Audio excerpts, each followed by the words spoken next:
natin. This is another edition of our God in a Minute. At tingnan po natin kung saan nagmumula ang power at ang wisdom. So kunin po natin to sa 1 Corinthians 1:18 hanggang 19 po.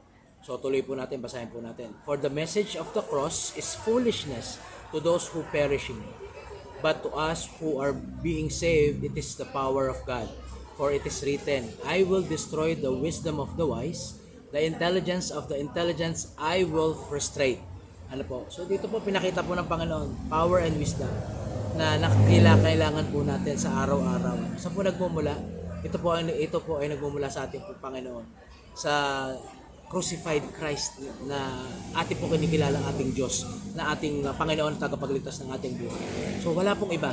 No, sabi nga po, the start of knowledge is through fear of the Lord. So let's always go back. So balik lang tayo.